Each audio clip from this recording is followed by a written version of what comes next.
Kai Soto magkakaroon ng big role sa magiging laban ng Gilas sa Hong Kong at sa Chinese Taipei, at Junmar Fajardo out muna sa Gilas Pilipinas due to his injury. And bago tayo magpatuloy mga kaibigan, pa-like and subscribe naman po, and always pong pahit ng notification bell. Maraming salamat po. While mga kaibigan, nagkaroon ng malaking problema ngayon ang Gilas Pilipinas.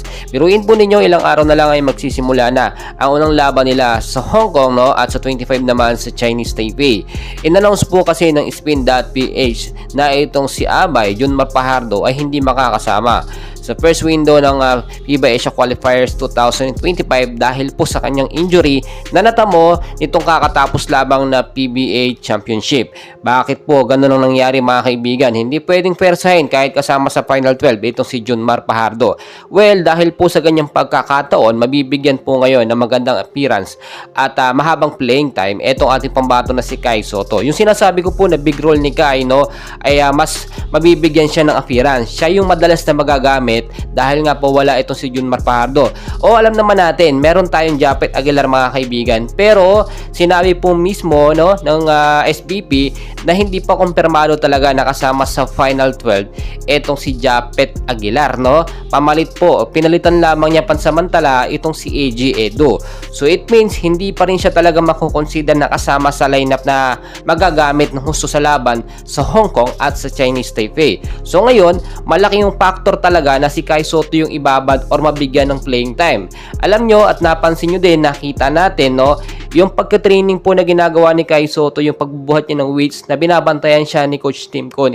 Indikasyon po yun na talaga ngayong tiwala ni Coach Tim Con na nakatodo dito kay Kai Soto. Napanood naman niya yung performance ni Kai sa Yokohama, no, yung huling laban nila kontra sa Chiba Jets.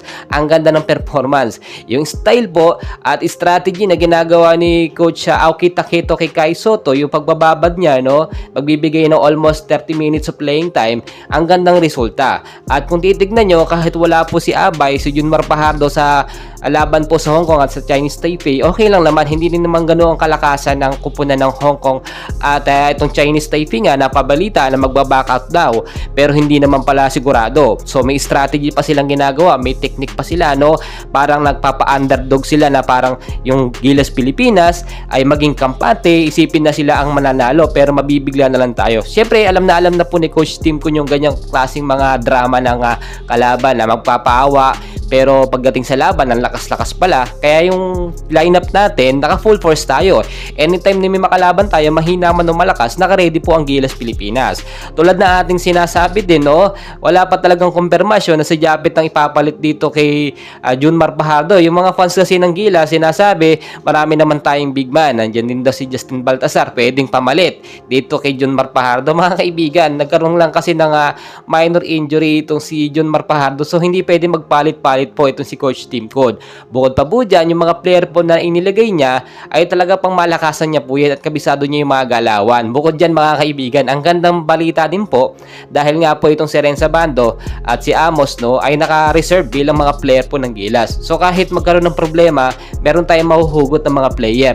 Si Renza Bando, marami nagtatanong bakit hindi kasama. Kaibigan, kasama siya, no? Kaya lang naman siya hindi naisama doon nga po sa Final 12 dahil nga may injury din natamo si Renza Bando. So hindi pwedeng pilitin. Pero bilang isang reserve player, magagamit o pwede silang kuhanin, no? Anytime po yan. And so far so good, napakaganda ng kondisyon ni Renza Bando, kaya magagamit po natin siya. Hintayin lang natin yung mga updates, no? Siyempre, yung dalawang unang laban, no, sa Hong Kong at sa Chinese Taipei, mabigat din yan kahit papaano. Hindi natin pwedeng baliwalain na mahina lang yan at mananalo tayo. Ika nga ng mga fans, huwag tayong pakasiguro, no? Mas maganda yung lumaban na lang ng buong puso yung Gilas Pilipinas. Mga kaibigan, update ko po kayo muli, no? Tuloy-tuloy yung suporta sa Gilas Pilipinas. Ngayong araw po, hapon, alas 6 hanggang alas 8, open door po ang practice ng Gilas Pilipinas sa PhilSports, no? Kaya magbigay tayo ng suporta. Huwag nyo kalimutan mag-like and subscribe. Mamaya kukuha tayo ng update sa live practice po nila. Maraming salamat po.